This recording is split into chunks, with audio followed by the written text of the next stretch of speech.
Bonjour à tous, aujourd'hui nous nous retrouvons pour un nouveau numéro sur les traces des ancêtres de Cécile qui va partir en Hongrie faire du tourisme généalogique. Alors Cécile, bonjour. Bonjour, bonjour à tous.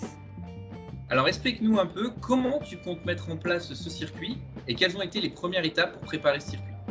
Ça a été déjà d'identifier les villes clés en fait où je voulais aller, où je voulais me rendre. Donc ce que j'ai déterminé c'était d'aller dans la ville où vivait ma famille avant son départ de Hongrie pour aller jusqu'à la ville où était né mon grand-père qui était le lieu d'une usine familiale.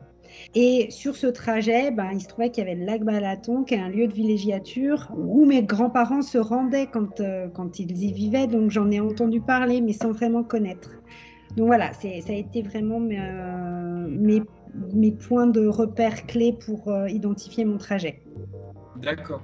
Et pourquoi tu prévois de partir sur les traces de tes ancêtres? Est-ce qu'il y a une raison particulière? Oui, alors la première raison, c'est que je connaissais évidemment mes origines hongroises parce que mes grands-parents parlaient hongrois tout le temps avec leurs enfants, même si nous, on ne parlait pas.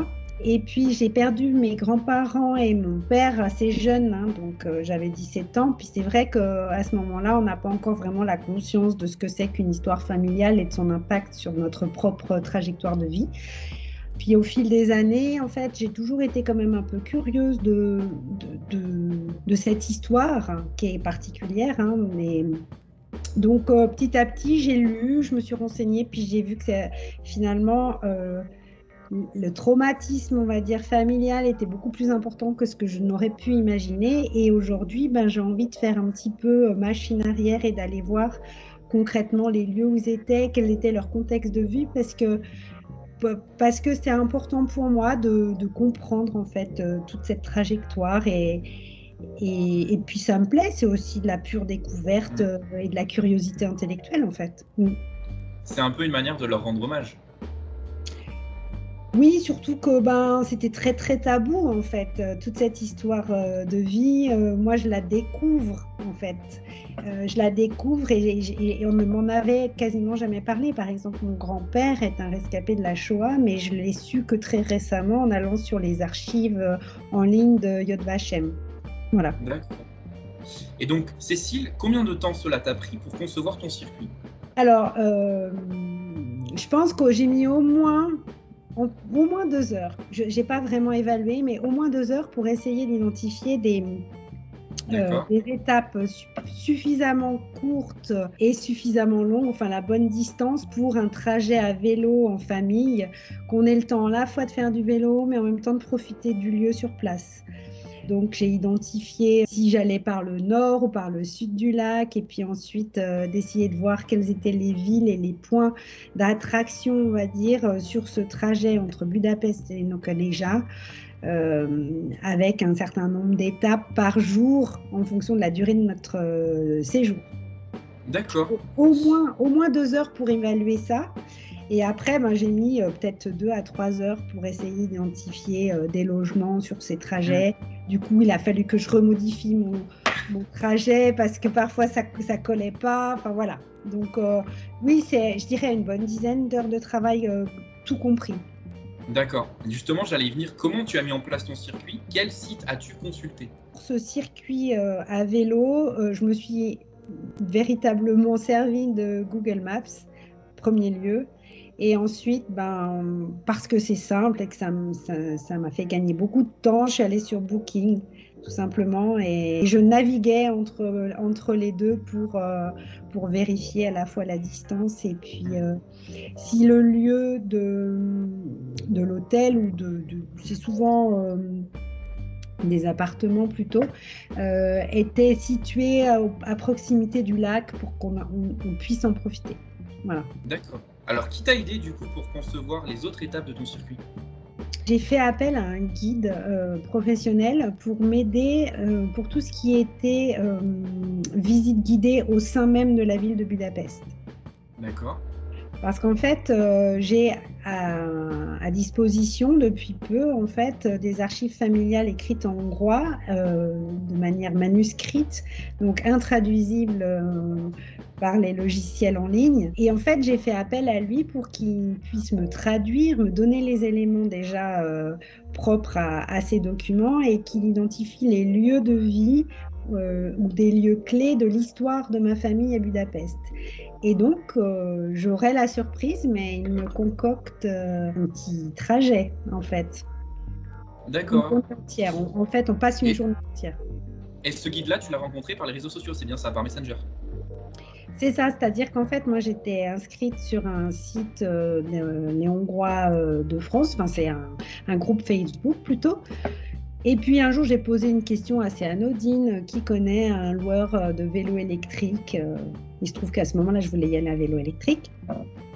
Et puis, c'est ce guide-là, qui s'appelle Loïc, comme toi, qui m'a répondu gentiment, qui m'a donné cette information. Puis on a correspondu et puis je me suis dit, mais au fait, pourquoi pas essayer d'envisager une visite guidée personnalisée, parce que j'ai vu sur son site que c'était possible. Donc je lui ai posé la question, puis il a accepté et on a échangé et notamment je lui ai transmis mes documents et puis en retour, on a discuté rapidement. Il m'a dit qu'il y avait des documents qui n'étaient pas exploitables et puis d'autres qui lui ont permis notamment de retrouver l'ancien appartement de mon grand-père. Voilà. D'accord. Je suis très très curieuse de savoir ce qu'il a trouvé. Par rapport à cette adresse-là, je me suis dit, chouette, mais j'attends d'être sur les lieux. J'attends vraiment d'être sur place pour me rendre compte dans quel quartier il était, comment était cet appartement, est-ce que j'aurais la possibilité, ne serait-ce que de peut-être le visiter, j'en sais rien en fait. On va voir, est-ce qu'on va aller aux archives? Il y a plein d'interrogations, puis j'essaye de pas trop en savoir à l'avance parce que j'ai envie de me laisser surprendre en fait. Bien sûr. Mais justement, j'allais y venir, quelles sont tes attentes concernant ce voyage, sur les traces de tes ancêtres paternels en Hongrie, et qu'espères-tu découvrir de plus? Je sais pas... Déjà, oui, peut-être essayer d'avoir de nouvelles informations, puis en tout cas de pouvoir décrypter des documents que moi je ne peux pas lire parce que je ne parle pas et ne lis pas le hongrois. Donc ça, c'est la première chose. Donc je suis curieuse par rapport à ça. Et c'est d'en savoir plus, c'est juste de comprendre toujours un peu plus d'où ils venaient, quelle était leur culture, parce qu'ils étaient quand même, ils étaient dans l'assimilation à la française en fait, mes grands-parents. Donc il fallait faire table rase un peu de leur culture ancienne et je n'ai que quelques traces quand même. Enfin, évidemment, j'ai été imprégnée par certaines choses, mais finalement assez peu, puis surtout pas très longtemps, parce que sur la totalité de ma vie actuelle, finalement, c'était court, je les ai peu connus. Donc ça m'intéresse, et puis aller à Neukölln, de voir où se situait cette usine, est-ce qu'il y a encore des traces, voilà, tout ça m'intéresse, et c'est une sorte de mini-enquête en fait que je trouve très, très intéressante. Alors c'est toujours plus intéressant en plus quand c'est sur sa propre histoire, mais ça pourrait être aussi pour quelqu'un d'autre. J'adorerais faire ce travail-là aussi avec une famille, accompagner une famille aussi dans cette marche. Mais là, c'est directement ta sensibilité propre qui est touchée par rapport au fait que c'est ta propre histoire familiale. Oui.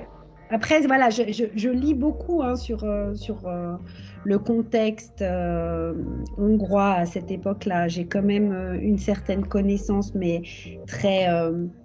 c'est de la littérature grise ou alors de la littérature hongroise. Donc c'est encore un peu abstrait. J'arrive un peu à contextualiser, mais c'est toujours différent. Quand on voit de ses propres yeux, on ressent les choses effectivement de manière différente. Alors, j'essaye de ne pas avoir trop d'attentes, si ce n'est que je suis juste curieuse. Puis on verra. Ça me fait penser à cette dernière question. Penses-tu que tu reviendras de ce voyage exactement dans le même état d'esprit qu'à ton départ? Alors, je pense que de toute façon, quel que soit le voyage, on ne revient jamais pareil quand on va à la découverte de quelque chose. Donc là, en l'occurrence, ce qui m'importe aussi, c'est que ça imprègne un peu aussi mon fils et ma fille qui vont m'accompagner.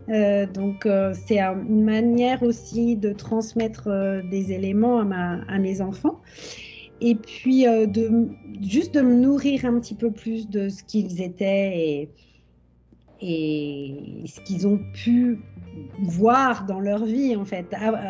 me projeter avec, me dire, ben voilà, quand ils étaient à Balaton, au lac Balaton, comment c'était, et que maintenant je puisse visualiser. Voilà, que quelque part, ça me rapproche d'eux, en fait. J'ai l'impression de me rapprocher d'eux. D'accord, je comprends.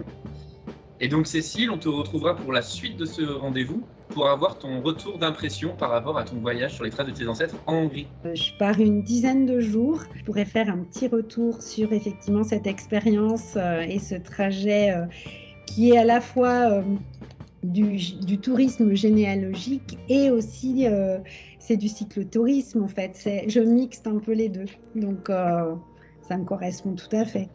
Bah, c'était un plaisir de faire cette émission avec toi, Cécile, et on te retrouve donc pour la suite de ce rendez-vous. Merci Loïc, et puis j'espère que du coup j'aurai l'opportunité de te donner des petits tuyaux. Exactement. À bientôt, Cécile. À bientôt, merci Loïc.